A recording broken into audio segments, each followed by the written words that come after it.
Señor, damos gracias primeramente por Jesús, Padre.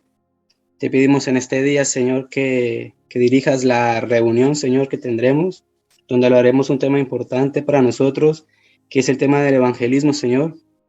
Te pedimos que guíes al pastor, Señor, que le des palabra para que todos podamos entender lo que realmente es el evangelismo, Señor, y lo que la iglesia, Señor, en muchos países ha perdido esa verdad que es bíblica, Señor. Así que encomendamos este tiempo en sus manos y cada una de las personas que están conectadas, Señor, te damos gracias por proveer los medios, Señor, para que podamos edificarnos todos juntos, Padre. Y te lo pedimos en el nombre de Cristo Jesús. Amén. Amén. Amén.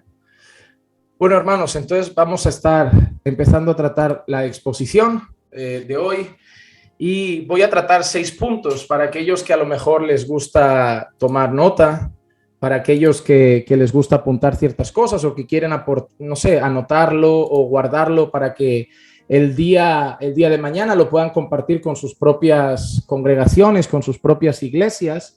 Les voy a estar dando 6 puntos. 6 puntos. Creo que la conversación será ligera, pero bueno, yo tengo la costumbre y fama de que muchas veces digo que voy a durar poco, que van a ser 5 minutos o media hora y acaba más extenso. Así que pase lo que pase, tengan paciencia, que estoy seguro que el Señor nos va a edificar.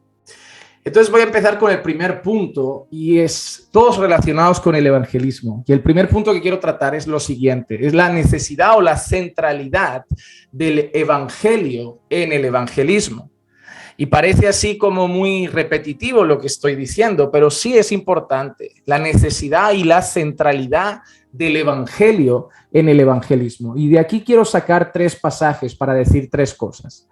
El primer pasaje es 1 Corintios, capítulo 1, versículos 22 al 24, donde el apóstol Pablo dice así: porque en verdad los judíos piden señales y los griegos buscan sabiduría, pero nosotros predicamos a Cristo crucificado, piedra de tropiezo para los judíos y necedad para los gentiles, mas para los llamados, tanto judíos como griegos, Cristo es poder de Dios y sabiduría de Dios. Mira qué frase, Cristo es poder de Dios y sabiduría de Dios. Cuando Pablo está diciéndole a los corintios lo que quieren los judíos, que quieren señales, lo que quieren los griegos, que quieren sabiduría, porque los judíos buscaban ver evidencias, buscaban ver señales que testificaran del mensaje que Dios traía, cosas que Jesús ya había hecho, porque Jesús había llenado realmente todo su ministerio de señales, pero los judíos seguían pidiendo como acreditaciones para todos aquellos que predicaban el evangelio, mostrando con señales que ese es el mensaje de Dios. Por otro lado, aparecen los griegos, que se consideraban las personas más sabias, más filosóficas y más inteligentes del planeta, queriendo pues un mensaje más sabio, más profundo, más elocuente, entendiendo que para muchos el mensaje de la cruz era una locura. Y ahí Pablo entonces dice lo que él predica. Unos quieren señales, otros quieren sabiduría humana, pero lo que nosotros predicamos es a Cristo crucificado. Y ese mensaje es piedra de tropiezo para muchos. Pero ese es el mensaje, predicamos a Cristo y Cristo crucificado. Cuando las personas se preguntan qué es el evangelio, nosotros vemos 1 Corintios 15 y Pablo explica lo que es. La vida de Cristo, su muerte, su sepultura, su resurrección al tercer día, todo conforme a las Escrituras. Entonces, el evangelismo se tiene que centrar en el evangelio. La propia palabra lo implica, evangelismo. Ya implica el compartir el evangelio, llevar el evangelio, participar del evangelio, llevar a otros el mensaje del evangelio, no llevar nuestro propio mensaje, no llevar otras noticias, no llevar otros mensajes que consideremos más sabios o más elocuentes, sino llevar el mensaje de Cristo y este crucificado. El mensaje del evangelio no tenemos que intentar volverlo más atractivo, no tenemos que intentar cambiarlo para ver si las personas lo reciben de una manera mejor. ¿Por qué? Porque ya van a haber otras personas en el mundo que van a predicar otras cosas. Mateo 23:34 dice: porque se levantarán falsos cristos y falsos profetas y mostrarán grandes señales y prodigios para así engañar, de ser posible, aún a los escogidos.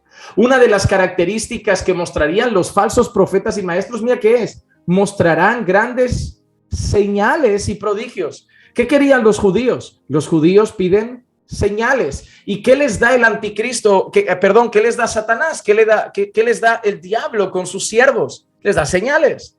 ¿Qué harían los falsos maestros? ¿Qué harían esos instrumentos engañadores del diablo? Traer lo que los judíos querían, ¿no? Los judíos piden señales y Satanás entonces, astuto como siempre, dice, vale, pues voy a hacer que mis siervos, mis instrumentos muestren señales. ¿Cuántas personas están en malas iglesias y escuchas decir, yo voy a esa iglesia porque ahí pasan cosas? Yo voy a esa iglesia porque ahí Dios muestra su poder. Yo voy a esa iglesia porque ahí hay sanidades, porque ahí hay milagros. Pero Satanás da ese poder a sus siervos. Dice la palabra por parte del Señor Jesucristo que esos farsantes, falsos cristos, falsos profetas mostrarían señales y prodigios. Pero ¿qué no traen los falsos profetas? ¿Qué no tienen los falsos maestros? El evangelio. No tienen el evangelio. Hay campañas de sanidades, hay campañas de milagros, pero luego el mensaje no es el evangelio. Y hay un gran problema, amados hermanos, donde no hay evangelio, no hay salvación. Pueden haber milagros y no haber salvación. Puede haber sanidades y no haber salvación. Puede haber un mensaje que atraiga multitudes y no haber salvación. Pero donde no hay evangelio, no hay salvación posible. Porque Pablo dice a los romanos, porque no me avergüenzo del evangelio, porque es poder de Dios para salvación de todo aquel que cree, del judío primeramente y también del griego. Por lo tanto, el único mensaje a través del cual podemos ser salvos es el mensaje del evangelio. Hay personas que lo diluyen para que no choque tan de frente con el corazón de los incrédulos. Hay personas que lo cambian para que sirva otro mensaje de gancho y así que las personas vayan a la iglesia. Pero donde no hay evangelio, no hay salvación. Por lo tanto, si nuestro llamado en la gran comisión es buscar a los perdidos para salvación de sus almas, solo hay una posibilidad de que esos perdidos sean salvos, mediante la predicación del evangelio. Cuidado, porque muchas personas consideran que evangelismo es llevar a la gente a la iglesia. No es así. Evangelismo no es llevar a las personas a la iglesia. Evangelismo es llevar a las personas al evangelio, es llevar a las personas a Cristo. Hay muchas personas que creen que evangelismo es invitar a mucha gente a ir a la iglesia. No es así. Evangelismo es predicar el evangelio. Nosotros, cuando vemos a Jesús otorgando la gran comisión a sus discípulos, les dice, id y predicad el evangelio a toda criatura, haciendo discípulos de todas las naciones, enseñándoles a guardar todo lo que os he mandado, y yo estaré con vosotros todos los días hasta el fin. También instruye, bautizándolos en el nombre del Padre y del Hijo y del Espíritu Santo. Entonces, nosotros tenemos que predicar el evangelio. Ahí la gente creía el evangelio y aquellos que creían el evangelio eran bautizados conforme el mandato del Señor Jesucristo y luego seguían siendo discipulados, porque el discipulado no es un curso, no es, en mi iglesia hacen discipulado nivel 1, discipulado nivel 2. No, el discipulado es toda la vida, hermanos. Nosotros somos discipulados toda la vida. Yo puedo ser pastor en una iglesia local y soy un discípulo de Cristo que está constantemente siendo discipulado, aprendiendo más del maestro, conociendo más al maestro, creciendo cada día más en el conocimiento de Dios. Por lo tanto, si el evangelismo no está centrado en el evangelio, no hay salvación posible. Evangelizar no es repartir folletos o tratados a las personas, no es eso. Ojo, evangelizar no es dar de comer al necesitado y repartir bocadillos al hambriento, no es eso. Evangelizar no es salir con un cartel a la calle con buenas noticias, no es eso. Todo eso puede sumar si quiero. Es decir, yo puedo ir a un comedor social como hacen nuestros hermanos y repartir bocadillos un día a la semana con ellos, pero tengo que predicar el evangelio porque si no, no soy la iglesia. Soy una simple ONG caritativa que da comida al necesitado. O sea, yo puedo llegar con el bocadillo y puede ser la puerta que me han abierto para llegar a esas personas, pero lo que me interesa no es su comida física. es su comida espiritual, que escuchen el mensaje del evangelio. No queremos que la gente se vaya con la panza llena al infierno. Queremos que la gente conozca el evangelio para salvación de sus almas. ¿Podemos dar tratados en el evangelismo? Claro que podemos dar tratados, pero no es eso evangelismo. Evangelismo es la predicación del evangelio que luego podemos acompañar con un tratado. ¿Por qué? Porque si mañana la persona a la que hemos evangelizado, el Señor trata con su corazón, luego puede ser que ahí tenga información para visitar la iglesia, para buscar más del Señor y tantas otras cosas. Pero evangelismo es predicar el mensaje del evangelio. Es decirle a las personas simplemente una cosa sencilla. Hay personas que creen, yo no estoy preparado para predicar el evangelio. Bueno, la realidad es que el mensaje del evangelio es sencillo. No necesitas saber griego, no necesitas saber hebreo, no necesitas saber, cosas contra los musulmanes, contra su fe o contra cómo rebatir a un musulmán, cómo rebatir a un testigo de Jehová. Eso son cosas aparte y está bien estar preparado, es una cosa importante, pero la realidad es que el evangelio es sencillo. Todos los hombres han pecado y están destituidos de la gloria de Dios. Cualquiera que desobedece los mandamientos del Señor, aunque sea uno, se hace culpable delante del santo Dios. Por lo tanto, todo aquel que es culpable delante del santo Dios no podrá pasar la eternidad en un lugar donde solo los justos pueden estar conforme a lo que dice la palabra. Si cualquiera que rompe un solo mandamiento se vuelve culpable, cuando le preguntamos a la persona, mira tu vida, ¿cómo eres delante de ese juez santo, culpable o inocente? Culpable. Por lo tanto, hay dos destinos posibles: gloria eterna, castigo eterno. ¿Dónde irán los culpables? Al castigo eterno. Por lo tanto, si has dicho que eres culpable ante la ley de Dios, ¿dónde vas a ir a pasar la eternidad? Al castigo eterno. Pero ahí llega Cristo. Hay una esperanza. Dios envió a su Hijo, Dios encarnado, Dios el Hijo, a vivir la vida perfecta que no podíamos vivir, a cumplir los mandamientos que nosotros no podíamos obedecer, para poder satisfacer la perfecta justicia del Padre. Pero no solo satisfacer su justicia, sino que fue llevado a aquella cruz donde fue crucificado por nuestros pecados, para no solo satisfacer la justicia del Padre, sino satisfacer su santa ira que debía venir sobre los pecadores, así como vino el diluvio, así como vino el fuego sobre Sodoma y Gomorra. El juicio de Dios tiene que venir sobre los pecadores. Así que el pecado no podía pasarse por alto. Jesús, con su vida perfecta, se hizo justo, fue justo, es justo delante de Dios el Padre, pero tenía que pagar el precio por nuestros pecados. Toda la ira de Dios cae sobre sus hombros. Es sepultado, al tercer día resucita conforme a las Escrituras y el propio anuncio que él le dio a sus discípulos. Predica la palabra a todos sus discípulos, encomienda a sus discípulos la misión de ir y predicar las buenas nuevas de salvación, y asciende en gloria junto al Padre, donde está ahora a la diestra de Dios intercediendo por nosotros. Y todo aquel que se arrepienta de sus pecados y crea en la obra perfecta de Cristo y ponga su completa fe en Jesucristo, será salvo. Y aunque sea culpable por sus propios hechos delante de Dios, ahora la justicia de Cristo por la fe le sería imputada, para que cuando el Padre lo mire a él, no vea ya su pecado, sino la perfecta justicia de Dios que lo cubre, así como las vestiduras en Génesis cubrieron la vergüenza de Adán y Eva después de haber pecado, por un acto de gracia y misericordia de Dios. Esto es sencillo. Eso es sencillo. Es un mensaje que, no sé, habré tardado 2 minutos, 3 minutos en resumirlo. Es sencillo, no es complicado, no es complejo. Es un mensaje sencillo de compartir, sencillo de conocer. Y ese es el evangelio. Y otra cosa importante, no confundan evangelizar con contar mi testimonio. Contar mi testimonio no es evangelizar. Segunda de Corintios, capítulo 4 y el versículo 5, Pablo dice: porque no nos predicamos a nosotros mismos, sino a Cristo Jesús como Señor, y a nosotros como siervos vuestros por amor de Jesús. Como siervos vuestros por amor de Jesús. Por lo tanto, Pablo está diciendo que no predica sus ideas, que no predica su pensamiento, no es su mensaje, es el mensaje de Cristo. Pero aplicándolo a esto, Hay personas que creen que evangelizar es llegar a una persona a la calle y decirle, yo era así, infeliz, triste, amargado, deprimido y le entregué mi vida a Jesús y ahora tengo paz, tengo gozo. No, tú no estás llamado a ofrecerle a la gente terapia. Tú no estás llamado a ofrecerle a la gente cura para la depresión. Tú no estás llamado a ofrecerle a la gente solución para su tristeza.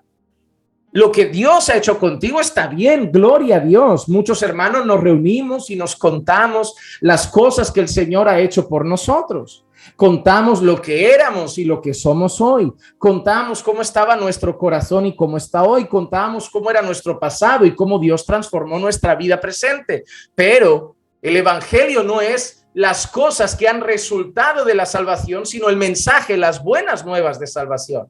La gente no necesita correr a Cristo para estar feliz, no necesita correr a Cristo para solucionar su matrimonio, no necesita correr a Cristo para mejorar su condición económica. La gente necesita correr a Cristo arrepentidos en busca de la salvación de su alma.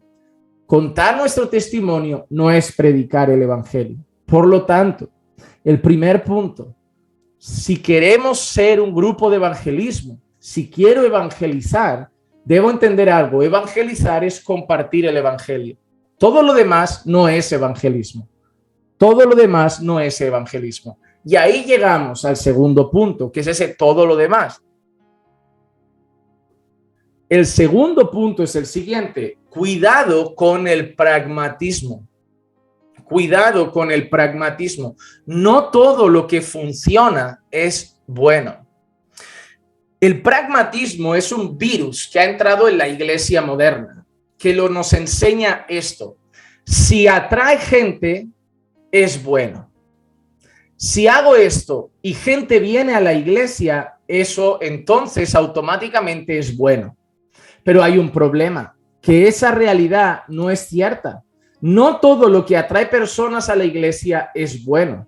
Por ejemplo, yo sé, porque llevo años pastoreando en una iglesia, que si anunciamos una comida gratis, miren, díganle a sus amigos y familia que nuestra iglesia este domingo, después del culto, estará ofreciendo sancocho para todo el que quiera, un plato de sancocho gratuito con un vaso de coca fría. Ahí va a venir el vecino, la amiga, el primo, el abuelo, el tío, el hambriento, va a venir todo el mundo. Entonces vamos a hacer eso siempre para que la gente venga a la iglesia. No, eso no sirve. O sea, no debemos usar métodos que llenan la iglesia de cualquier manera. ¿Por qué? Porque nos vamos a atar a tener que darle esas cosas para que sigan viniendo. Si la gente viene por comida, luego pasará 2 semanas que no van a venir y te preguntarán, ¿cuándo vuelve a haber comida en tu iglesia? Y ahí volverán a ir a la iglesia. Y ese es el problema del pragmatismo. El pragmatismo cree que si algo funciona es correcto, que si algo da beneficio es correcto, que si algo llena la iglesia es correcto. Entonces, si yo salgo a la calle con un cartel de sonríe, Jesús te ama y tiene un plan maravilloso para tu vida y eso atrae gente, lo doy por válido. Si yo salgo a la calle y hago un baile de hip hop con los jóvenes y eso atrae jóvenes raperos a la iglesia, entonces es válido. Si yo salgo a la calle y hago un teatro y el teatro atrae gente a la iglesia, eso es válido, pero hay un problema. Los jóvenes que fueron por el hip hop querrán hip hop todos los días. Los jóvenes que fueron por el teatro querrán más teatro. Los que fueron por mensajes positivos y optimistas como te va a ir todo bien, van a querer eso siempre. Paul Washer, un predicador muy conocido en los Estados Unidos, en una ocasión dijo que si usamos métodos carnales para atraer gente a la iglesia, atraeremos gente carnal y solo podremos retenerla continuando usando métodos carnales. Pero si predicamos el evangelio, un mensaje que para muchos es locura y que solo puede ser creído por una obra de Dios en los corazones, entonces sabemos que el que venga a la iglesia por el evangelio solo va a necesitar una cosa para seguir ahí cada domingo: el evangelio. Y si fue el evangelio lo que usó Dios para obrar en su corazón, es el mismo evangelio que va a sostener a la persona por siempre en los caminos del Señor. El pragmatismo es un peligro porque muchas personas buscan lo que llaman estrategias. Y tú vas a internet y pones estrategias de evangelismo y salen un montón de páginas y artículos ofreciéndote herramientas humanas meramente para atraer gente a la iglesia. Pero recuerden, no estamos llamados a traer gente a la iglesia, estamos llamados a llevar a personas a Cristo. Y para llevar a personas a Cristo, solo el evangelio lo puede hacer. Imagínense esta situación. Levítico capítulo 10, versículos 1 al 3. Esta historia es fascinante. Dice así: Nadab y Abiú, hijos de Aarón, tomaron sus respectivos incensarios y después de poner fuego en ellos y echar incienso sobre él, ofrecieron delante del Señor fuego extraño que él no les había ordenado. Y de la presencia del Señor salió fuego que los consumió y murieron delante del Señor. Entonces Moisés dijo a Aarón: esto es lo que el Señor habló diciendo: como santo seré tratado por los que se acercan a mí, y en presencia de todo el pueblo seré honrado. Y Aarón guardó silencio. Estos hombres decidieron darle a Dios un culto diferente, quizá un culto más atractivo, quizá un culto más moderno, quizá un culto más adaptado a su gusto, a su manera, pero el Señor no le pareció bien. No era el culto que Dios había pedido, no era el culto que Dios había diseñado y no era el culto que Dios había enseñado. Por lo tanto, cuando ellos dedican ese culto a Dios diferente, improvisado, innovador, el Señor manda fuego y los mata. Y la frase que dice el Señor es: me tenéis que tratar como santo. Son mis cosas. Entonces mis cosas deben ser hechas conforme a mi manera. Es mi evangelio, debe ser predicado conforme a mi manera. Es mi salvación, debe ser anunciada conforme a mi manera. Es mi iglesia, debe funcionar conforme a mi manera. Es el evangelismo que yo he mandado, es la gran comisión que yo he ordenado, debe ser hecha conforme a mi manera. No somos llamados a improvisar un nuevo método. No somos llamados a adaptar nuevas metodologías de evangelismo. Somos llamados a seguir haciendo lo que la iglesia ha hecho siempre: predicar y anunciar el mensaje del evangelio para salvación de todos aquellos que el Señor desee por su soberana voluntad. Pero, como muchas veces los propios creyentes consideran el evangelio un mensaje duro, porque hay decirles que son pecadores, hablarles del infierno, anunciarles el juicio, entonces algunos creyentes, ya sea por necedad o ya sea por torpeza o ya sea por inmadurez, traen un mensaje que ellos consideran más atractivo. Se parecen a esos profetas de Jeremías 6:14 que dice: y curan a la ligera el quebranto de mi pueblo, diciendo paz, paz, pero no hay paz. Paz, paz, pero no hay paz. Es interesante que hay personas que cuando van a predicar el evangelio o a hacer evangelismo a su manera a las calles, nunca hacen sentir al pecador como pecador.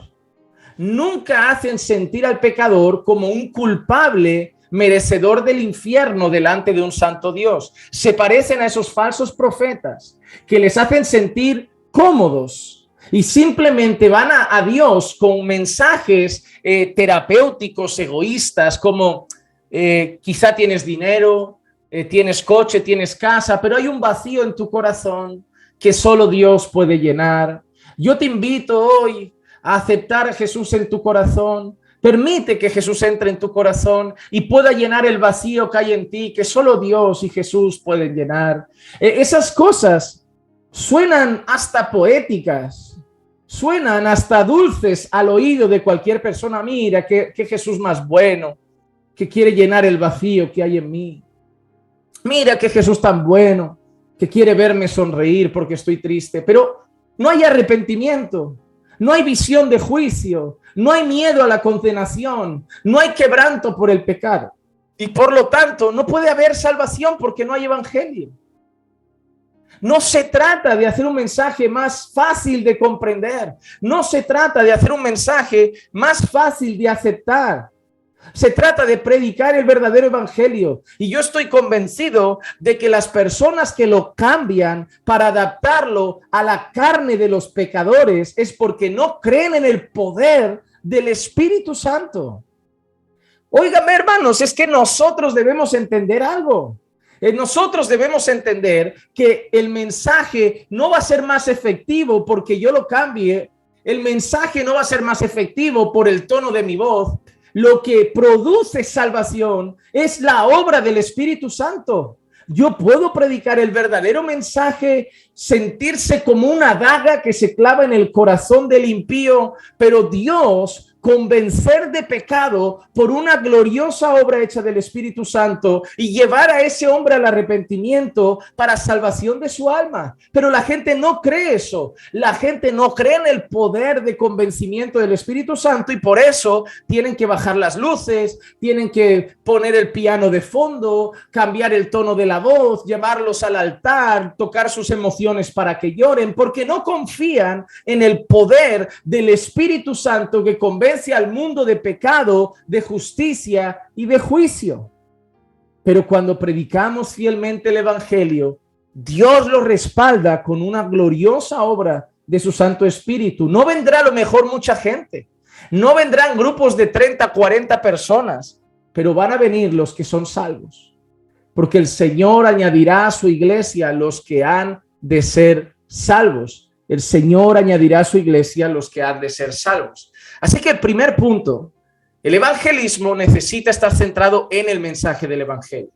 El segundo punto, cuidado con el pragmatismo. No podemos hacer cosas solo porque funcionan, solo porque atraen. Algo no se vuelve lícito porque tiene efectividad o porque tiene éxito o porque atrae a cantidades. No, debemos ser fieles al llamado de Dios. Punto número 3 de esta lista de 6 puntos que tenemos hoy.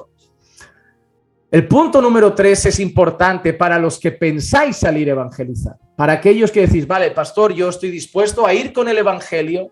Yo estoy dispuesto a llevar el mensaje de salvación a las personas. Yo estoy dispuesto a cumplir la gran comisión y no usar estrategias, llevar el verdadero y glorioso mensaje del evangelio. Perfecto. Pero no se puede salir de cualquier forma. Ese es el tercer punto. No se puede ir de cualquier forma. Esto es una guerra. La gran comisión es una guerra. La gran comisión es una batalla campal. La gran comisión es mucho más grande que la Segunda Guerra Mundial. La gran comisión es la batalla de las batallas. Porque en ese momento estamos enfrentando el reino de las tinieblas. Efesios capítulo 6, versículo 10 al 20, Pablo dice así: por lo demás, hermanos, fortaleceos en el Señor y en el poder de su fuerza. Debemos fortalecernos en el Señor y en el poder de su fuerza. Segunda instrucción, revestíos con toda la armadura de Dios. ¿Por qué debemos fortalecernos en el Señor y revestirnos con toda la armadura de Dios? Para que podáis estar firmes contra las insidias del diablo, para que podáis estar firmes contra las insidias del diablo. Mira qué interesante, hay una realidad, hay insidias del diablo y sí, eso habla de la vida personal del creyente, de nuestro propio día a día. Porque nuestra lucha no es contra sangre y carne, sino contra principados, contra potestades, contra los poderes de este mundo de tinieblas, contra las huestes espirituales de maldad en las regiones celestiales. Por tanto, tomad toda la armadura de Dios para que podáis resistir en el día malo y habiéndolo hecho todo, estar firmes. Estad pues firmes, ceñida vuestra cintura con la verdad, revestidos con la coraza de la justicia y calzados los pies con el apresto del evangelio de la paz. En todo, tomando el escudo de la fe con el que podáis apagar todos los dardos encendidos del maligno. Tomad también el yelmo de la salvación y la espada del Espíritu, que es la palabra de Dios, con toda oración y súplica. Orad en todo tiempo en el Espíritu y así velad con toda perseverancia y súplica por todos los santos. Y mira qué dice Pablo ahora, por eso también he usado ese texto. Y orad por mí, para que me sea dada palabra al abrir mi boca, a fin de dar a conocer sin temor el misterio del evangelio, por el cual soy embajador en cadenas, que al proclamarlo hable con denuedo como debo hablar. Miren qué interesante. El apóstol Pablo está hablando a los creyentes de Éfeso sobre la guerra espiritual del cristiano. Tenemos una batalla y tenemos un feroz enemigo, Satanás, las tinieblas, rugen en nuestra contra. Y Pablo nos llama a estar firmes, a tomar el poder de Dios, a revestirnos de la armadura, casco, coraza, el yelmo, la espada, todo, el escudo. Pero al final Pablo dice, hablando de guerra espiritual, dice, y orad por mí, para que me sea dada palabra al abrir mi boca, para dar a conocer sin temor el misterio del evangelio, por el cual soy embajador en cadenas, y que al proclamarlo lo haga con denuedo como debo hablar. Pablo une su enseñanza sobre la guerra espiritual, su enseñanza sobre nuestra batalla, no contra carne ni sangre, sino contra principados, potestades y huestes espirituales de maldad en las regiones celestiales, con orad por mí, para que predique el evangelio como debo hacerlo, para que cuando abra mi boca lo haga con denuedo. Porque hay una unión. Pablo sabe que la guerra personal del creyente contra las tinieblas, la guerra contra el terreno de las tinieblas, está presente en la proclamación del evangelio. Cuando nosotros predicamos, ¿a quiénes predicamos? Son hijos del diablo, esclavos de Satanás, reos de las tinieblas. ¿Usted cree que Satanás es feliz cuando ve a siervos de Dios ir a proclamar el mensaje que trae libertad a los cautivos? ¿Usted cree que Satanás es feliz cuando los siervos de Dios van a proclamar el mensaje de salvación? ¿Usted cree que Satanás, cuando ve llegar a los siervos de Dios con el mensaje que rompe las cadenas de esclavitud, con el mensaje que Dios usa para que pasen de ser sus hijos de Satanás a hijos de Dios, con el mensaje que Dios usa para que pasen de ser esclavos del pecado a libres en Cristo, ¿cómo cree que le sienta Satanás?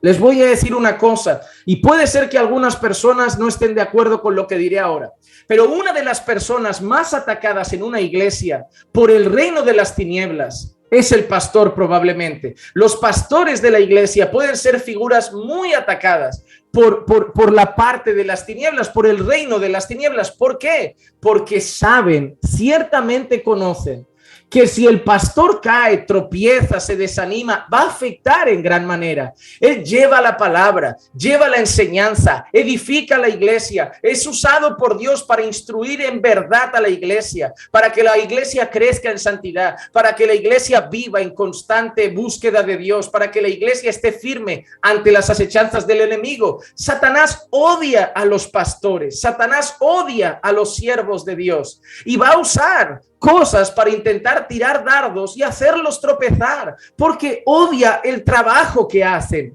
odia la predicación del evangelio. Pero por otro lado, tenemos a esos hombres y mujeres que van a predicar el evangelio a los hijos del diablo, a los que son esclavos, a los que viven en las tinieblas. Satanás también odia eso, porque muchos serán libres por la proclamación del evangelio, muchos serán salvos por la proclamación del evangelio. Entonces, así como Satanás va a decir, yo voy a intentar ser de tropiezo en la vida de un pastor para que no siga proclamando cómodamente la palabra de Dios, Satanás perfectamente puede decir, voy a ser de tropiezo para la vida de esos hermanos que proclaman el evangelio, para que desistan, para que lo dejen, para que abandonen, y así en las calles de su ciudad sigan todos esclavizados y no escuchen el mensaje de salvación. Es una guerra.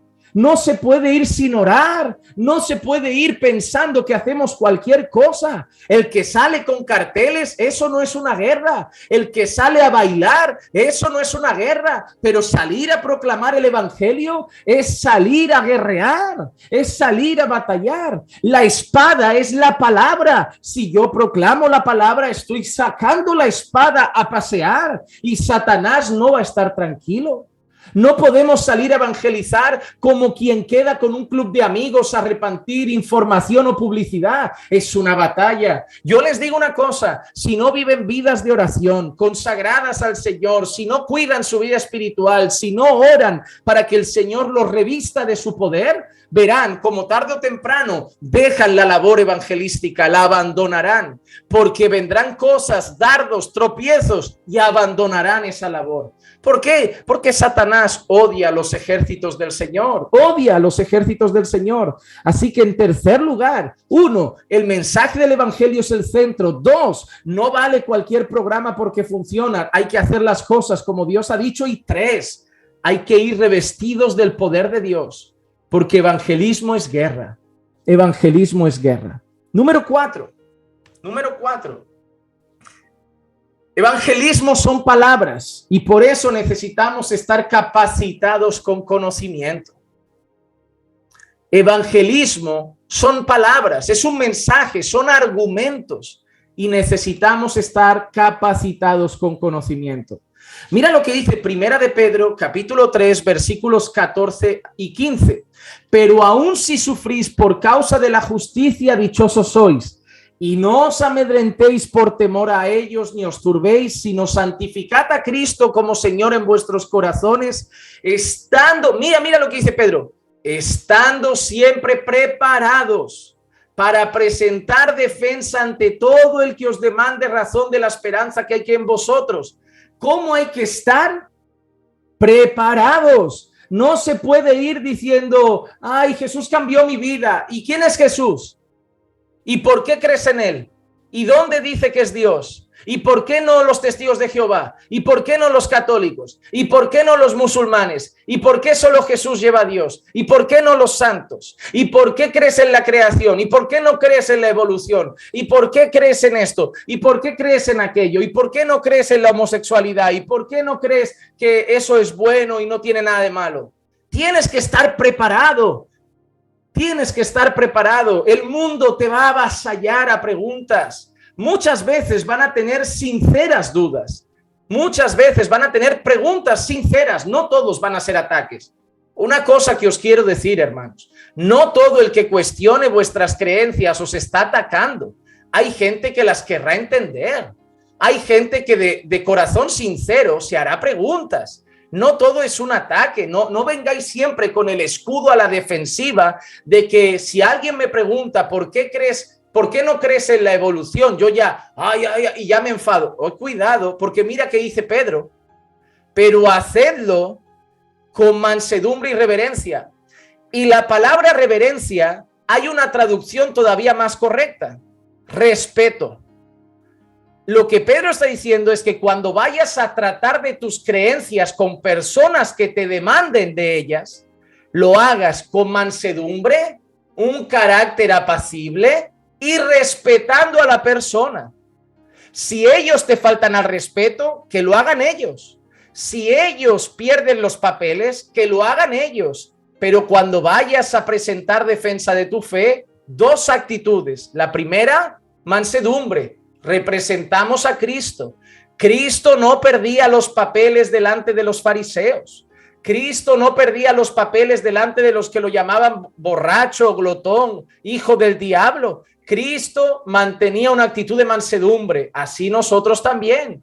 Satanás puede usar gente de este mundo para intentar pincharnos, enfadarnos, sacarnos de quicio, pero no le vamos a dar el gusto al diablo. Nuestra guerra no es contra carne y sangre. Sabemos quién hay detrás muchas veces de esas cosas y vamos a representar a Cristo con mansedumbre, porque él mismo dijo, aprended de mí que soy manso y humilde de corazón. Y la segunda actitud, respeto. Aunque la persona nos quiera provocar, aunque la persona sea un ateo que se burla de nuestras creencias, nosotros lo respetaremos. ¿Y sabéis por qué? Lo vamos a respetar porque aunque haya sido distorsionada la imagen de Dios en él, ese pecador sigue estando hecho a imagen y semejanza de nuestro Dios. A pesar de que esa imagen y semejanza ha sido distorsionada por el pecado, está hecho a imagen y semejanza de Dios. Eso está ahí. Y como criatura de Dios, no podemos faltarle al respeto a nadie. Así que debemos estar preparados, capacitados y hacerlo con mansedumbre y reverencia. Por eso Pedro también, en 2 de Pedro 3:18, dice, antes bien, creced en la gracia y ¿qué más? Y el conocimiento de nuestro Señor y Salvador Jesucristo. A Él sea la gloria, ahora y hasta el día de la eternidad. Amén. No hay que crecer solo en la gracia, sino también en el conocimiento. Hermano, todavía no conoces todo de Jesús. Todavía no conoces todo de su palabra. Todavía no conoces todo de quién es Dios. Por eso, debes esforzarte para crecer en conocimiento. Debes esforzarte para crecer, para estar capacitado. Si sabes que en tu zona hay mucha gente musulmana, entiende sus creencias, entiende un poco lo que piensan, entiende un poco sus argumentos y rebátelos con la verdad del evangelio.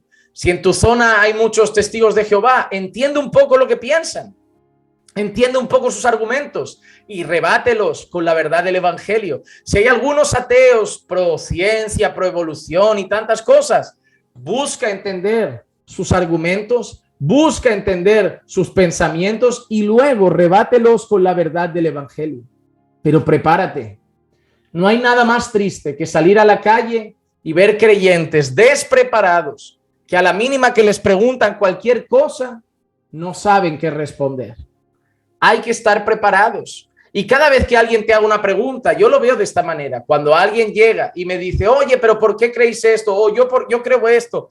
Busco, investigo, para que cuando vuelva a salir otra persona con ese argumento, estar preparado en el Señor para presentar defensa de mi fe y de mis creencias. Me gusta este texto de Hechos 26, capítulo 26, versículo 28 y 29, donde leemos esto. Y Agripa respondió a Pablo, en poco tiempo me persuadirás a que me haga cristiano. Mira qué interesante.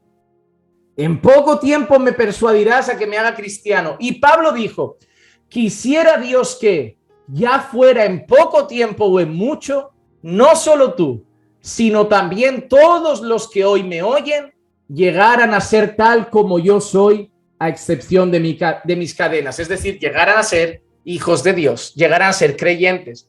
Pero mira la frase de Agripa, por poco me persuades, por poco me convences. Pablo estaba preparado. Pablo tenía buenos argumentos. Pablo conocía el evangelio. Y me encanta esa frase de ese hombre, por poco me persuades. Pero es triste porque ese poco marca toda la diferencia. Porque si alguien no ha sido persuadido plenamente por el evangelio, el destino final es el mismo, la condenación eterna.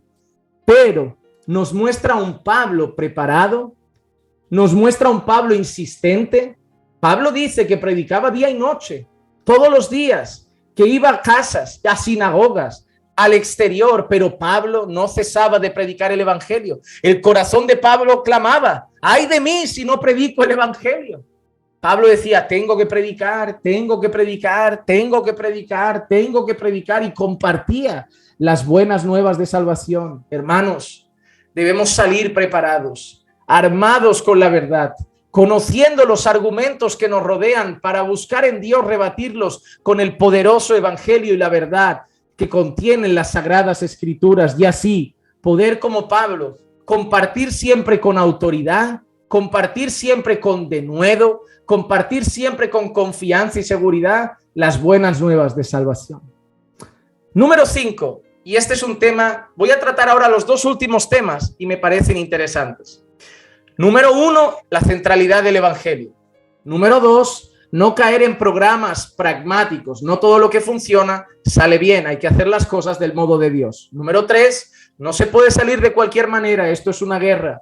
Número 4, tenemos que estar capacitados con conocimiento. Nos van a llegar con un montón de preguntas y hay que tener argumentos para la batalla. Número 5, y este va para aquellos que ya estáis evangelizando o aquellos que pensáis hacerlo. Perseverad aunque no veáis fruto. ¿Por qué digo esto? La mayor frustración de los grupos de evangelismo o los que salen es no ver resultado. Ayer yo hablaba con Diego un momento antes de nuestra reunión de oración y yo le comentaba una cosa y os la comento a todos hoy. No siempre la frustración viene por lo mismo, pero yo quiero que lo entendáis. Muchas veces la frustración viene por orgullo. Viene por orgullo. Y te voy a explicar por qué llego a esa conclusión. Nosotros hemos sido enseñados que si no hay resultado, no vale la pena el esfuerzo. Si la chica que me gusta no se va a acabar casando conmigo, yo ni intento conquistarla. ¿Para qué? ¿Para qué voy a tratarla con cariño, escribirle poemas, tratarla con dulzura y acercarme y todo esto, si yo sé que no me voy a casar con ella? Pues como sé que no va a haber resultado positivo, desisto. ¿Para qué voy a estudiar si sé que voy a suspender? ¿Para qué voy a estudiar si sé que al final suspenderé el examen? Ni me presento, ni voy, dejo los estudios. ¿Para qué me voy a esforzar en el trabajo si aquí no voy a ascender? Si no me van a subir el salario, si no me van a ascender de posición, ¿para qué dar lo mejor de mí? No, daré lo justo, un trabajo mediocre, suficiente para que me paguen y listo. ¿Para qué voy a pastorear y esforzarme si al final la gente vive como le da la gana? ¿Para qué me voy a esforzar por discipular, por enseñar, por predicar, si al final la gente no me hace caso como pastor y vive como quiere? ¿Por qué nos mueve eso? Porque hemos sido criados en una cultura donde solo nos esforzamos si recibimos algo a cambio. Si yo voy a recibir un bonito cuerpo, iré al gimnasio, pero si me dices que voy a ir y no voy a ver músculos y un cuerpazo, yo paso de esforzarme en hacer deporte. Mucha gente no va al gimnasio por salud. Mucha gente no hace deporte simplemente por cuidar la salud. La mayoría de personas lo hacen por un resultado, la vanidad de exhibir una belleza física, normalmente motivado por aquellas personas que no tienen una belleza interior que poder mostrar y al final solo tienen cuerpo. ¿Para qué me voy a esforzar si no hay resultado? Si tú, por ejemplo, tuvieras el sueño de decir, voy a escribir un libro, quiero escribir un libro, ese libro está en mi corazón, ese tema está en mi corazón, me va a llevar meses escribirlo, pero sé que no me conoce nadie, que no me lo van a publicar, que no lo van a vender. Paso de escribirlo, desisto de escribirlo. ¿Pero por qué? Si es algo que te mueve el corazón, es algo bonito, es algo, pero si la gente no lo va a leer, ¿de qué vale? Bueno, pero para ti, está en ti, hazlo, esfuérzate, dedícate. Somos criados en una cultura de la recompensa. Me porto bien porque mi padre me da un premio. ¿Cuántos padres no le dicen a sus hijos, si sacas buenas notas, te compro la videoconsola? Si apruebas todo, te llevo al parque de atracciones. Somos criados en la cultura de la recompensa. Por eso hay personas que salen a evangelizar y cuando llevan 2 meses saliendo, 3 meses saliendo y no han visto en sus mensajes y conversaciones que alguien se convierta, lo dejan. ¿De qué vale salir? ¿Para qué salgo? En el fondo es orgullo. Ellos no lo hacen por Dios. Ellos no lo están haciendo entonces por el Señor Jesucristo, ni siquiera por amor a las almas. Lo están haciendo por el resultado que van a recibir. En el fondo, y aunque muchos no lo reconozcan, algunos quieren alardear diciendo, he traído 40 personas a la iglesia.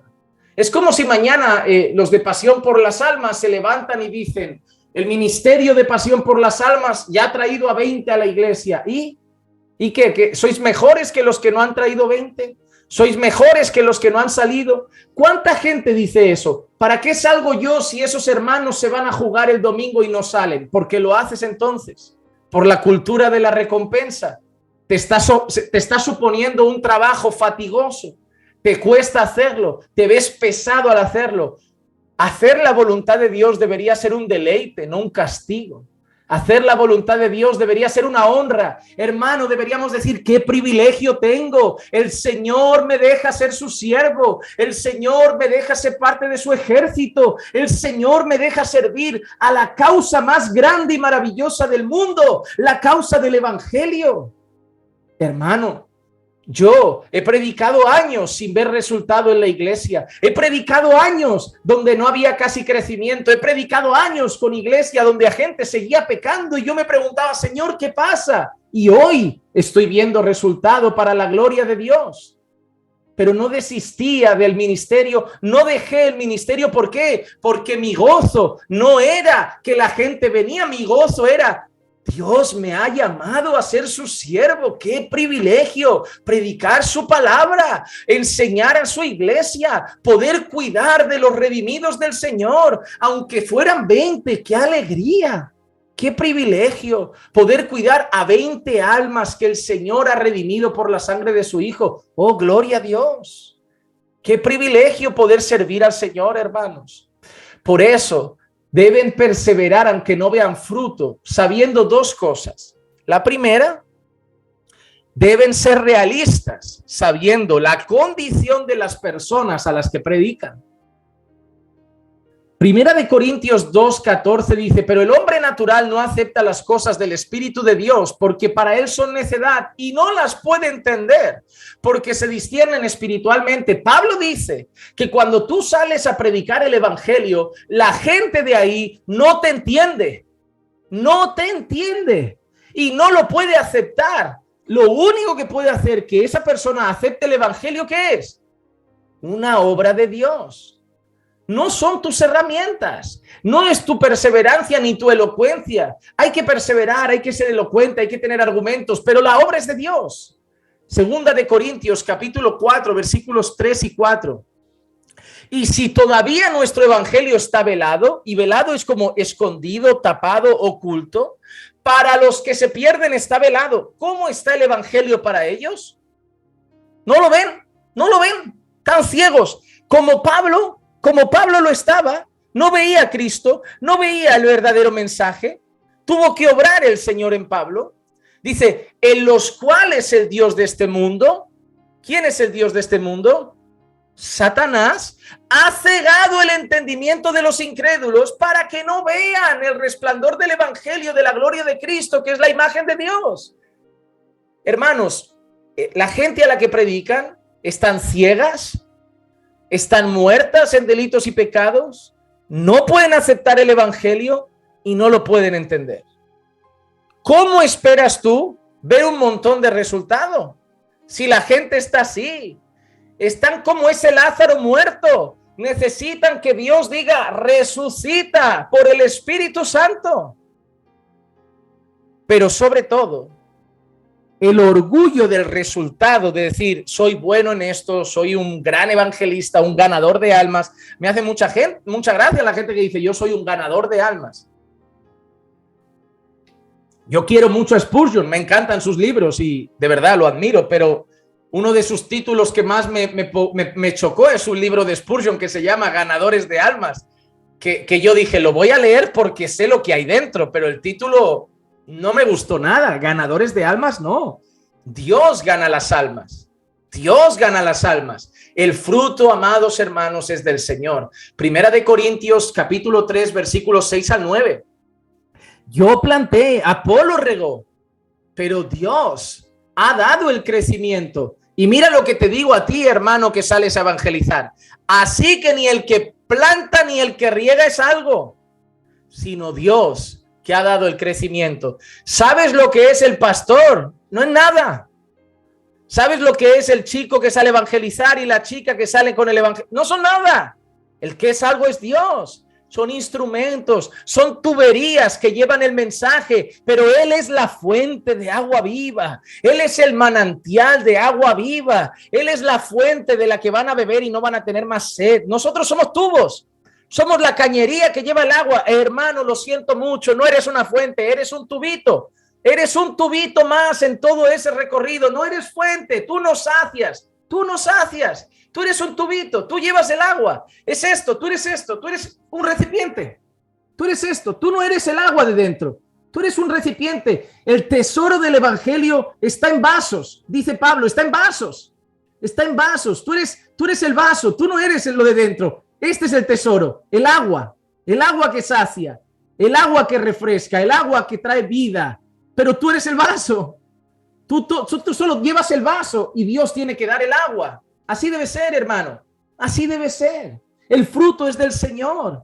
Ahora bien, el que planta y el que riega son una misma cosa, pero cada uno, mira qué dice, pero cada uno recibirá su recompensa conforme a su propia labor, porque nosotros somos colaboradores de Dios y vosotros, labranza de Dios, edificio de Dios. Hermano, aunque nadie se convierta, aunque nada pase, ¿has visto lo que te acaba de decir Pablo? Vas a recibir recompensa. Hermano amado, hay una cosa que yo lo voy a decir y algunos pueden pensar diferente. La salvación es para todo el pueblo de Dios, pero estoy convencido por las Escrituras de que cada uno recibirá su justa recompensa por lo que hayamos hecho en esta vida.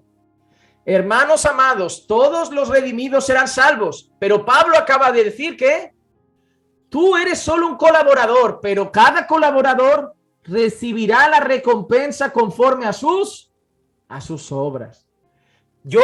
La salvación es para el ejemplo de Spurgeon. La salvación es para Spurgeon tanto como para la hermanita de la iglesia que solo viene, escucha y se va y es salva, pero no hace nada más.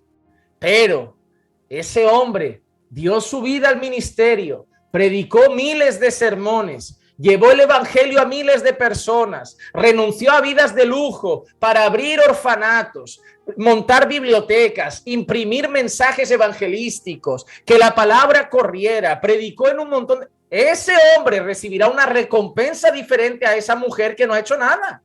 La salvación es la misma, pero cada colaborador recibirá su recompensa conforme a sus obras. Hermano, yo sé que el fruto lo da el Señor. Yo sé que lo que pasa en la iglesia lo hace el Señor, pero también sé que el Señor ve los sermones que predicamos, las enseñanzas que damos, el discipulado que hacemos, y estoy convencido de que el Señor recompensará a cada uno conforme a su obra. Así que cuando no veas resultados, recuerda algo. No te esperes a ver resultados solo aquí en la tierra, que si perseveras lo verás.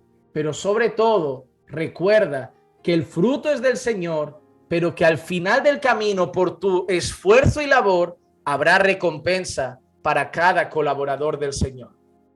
Y número 6, acabamos con el último punto, y este es muy importante. Para mí como pastor lo es. La iglesia y los pastores son fundamentales en el evangelismo. La iglesia y los pastores son fundamentales en el evangelismo. El ministerio de pasión por las almas no es una iglesia aparte de Caminando por Fe que se dedica a evangelizar. El ministerio de pasión por las almas no es un grupo selecto de personas aparte que tiene un ministerio aparte. El ministerio de pasión por las almas es un grupo de hermanos que congregan y son parte de una iglesia, que tienen 2 pastores que los guardan, supervisan y oran por ellos, y que rinden cuentas de su trabajo a esa iglesia y a esos pastores. Y eso es importante. ¿Por qué? Porque hay mucha gente que dice, yo voy a evangelizar, y van como un llanero solitario por la calle. La gran comisión Dios no te la ha dado a ti. La gran comisión Dios se la ha dado a la iglesia. Y tú tienes que entender que el evangelismo sin iglesia no sirve. ¿Por qué? ¿Dónde va a ir la persona a congregar cuando la evangelices? Tendrá que ser parte de una iglesia local. Esa persona tendrá que ser discipulada, será bautizada y luego la Biblia dice que debe obedecer a sus pastores. ¿Quiénes son sus pastores si no hace parte de una iglesia? Todo hace parte de una iglesia. Miren, 2 textos para terminar nuestra enseñanza. Hechos, capítulo 13, versículos 2 y 3. Mientras ministraban al Señor y ayunaban, el Espíritu Santo dijo, apartadme a Bernabé y a Saulo, a Pablo, para la obra a la que los he llamado. Entonces, después de ayunar, orar y haber impuesto las manos sobre ellos, los enviaron. ¿A quiénes enviaron, hermanos?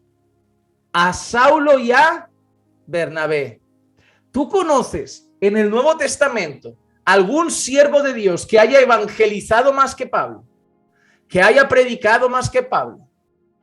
Hermano, pero Pablo no se puso a hacer el trabajo antes de que alguien lo enviara. Pablo estaba perteneciendo a un grupo. Pablo estaba sujeto, incluso él lo afirma, considerándose el último de los apóstoles, como un abortivo.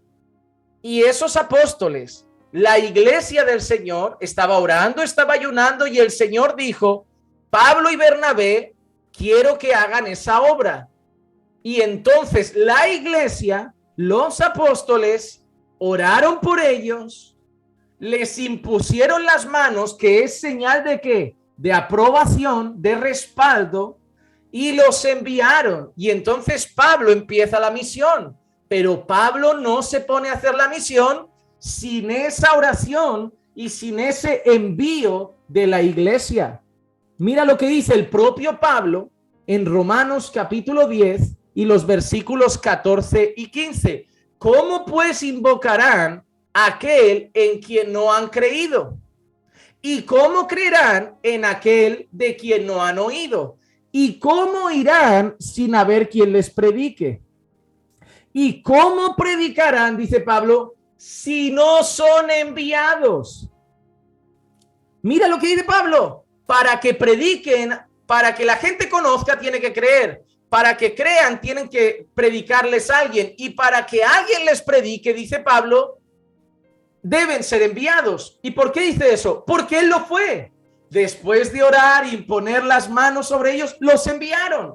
Y Pablo tiene el propio ejemplo de lo que se hace. Alguien te tiene que enviar. Y por eso debemos entender que todo evangelismo nace de una iglesia que envía a sus hermanos a predicar, que envía a los hermanos y a los siervos de Dios a compartir el evangelio. Esa iglesia, esos hermanos están, como hemos dicho, en una guerra. ¿Quién va a orar por ellos? Su iglesia. ¿Quién va a cuidarlos? Su iglesia. ¿A dónde irán con dudas? A sus pastores. ¿A dónde irán con consultas y consejo? A sus pastores. ¿Dónde llevarán la gente que crea? A su iglesia. ¿Dónde serán discipulados los que crean? En su iglesia. Hermano, no hay evangelismo sin iglesia y pastores que envíen a los hermanos a evangelizar, porque es la iglesia la que los va a preparar, es la iglesia la que los va a equipar, es la iglesia la que los va a respaldar, es la iglesia la que va a orar y los va a enviar a trabajar, siempre guardándolos en oración. Es la iglesia la que Pablo dice: y orad por mí, para que me sea dada palabra al abrir mi boca. Por eso los hermanos de Pasión por las Almas saben que hay una iglesia que ora por ellos, para que cuando abran la boca les sea dada palabra.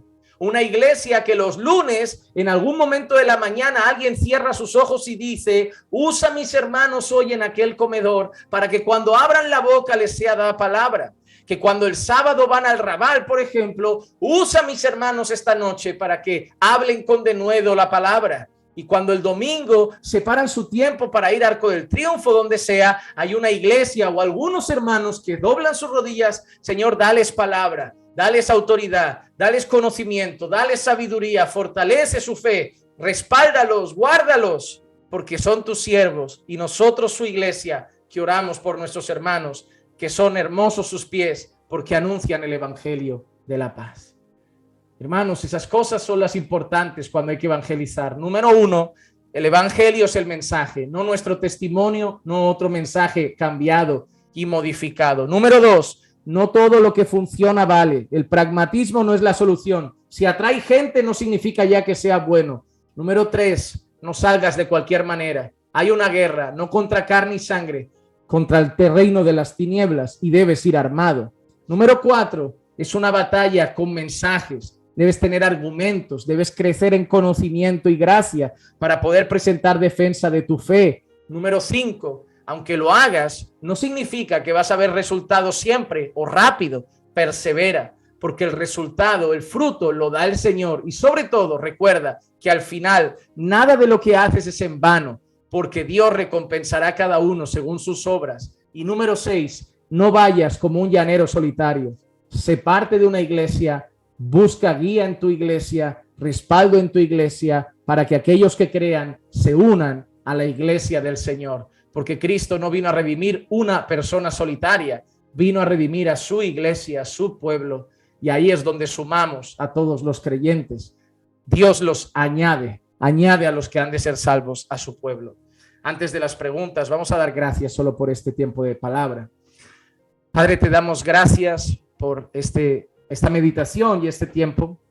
Gracias por recordarnos puntos tan importantes que hay que tener en cuenta a la hora de evangelizar.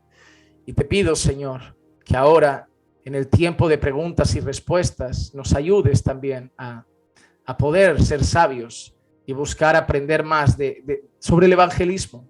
Nos has dado una misión, Señor. Nos has dado una misión y debemos hacerla. Debemos cumplirla para tu gloria. No se trata de nosotros, es la causa tuya, la causa del evangelio. Mueve los corazones. Guarda al ministerio de Pasión por las Almas, Señor, para que sean fieles heraldos del evangelio y perseveren, aunque a veces no vean frutos, Señor, con sus ojos, recordando que eres tú el que dará el fruto un día. Y si no, igualmente recibirán recompensa, porque nada de lo que hacen es en vano. Bendice a cada misionero, a cada hermano que no tiene miedo ni vergüenza y predica el mensaje del evangelio con autoridad, en el poder del Espíritu Santo. Dales firmeza y perseverancia y ayúdalos, Señor, a no claudicar, para que más almas lleguen a Cristo, para que más almas se sumen a tu iglesia. Te pedimos todo esto en el nombre de Jesús. Amén, amén y amén.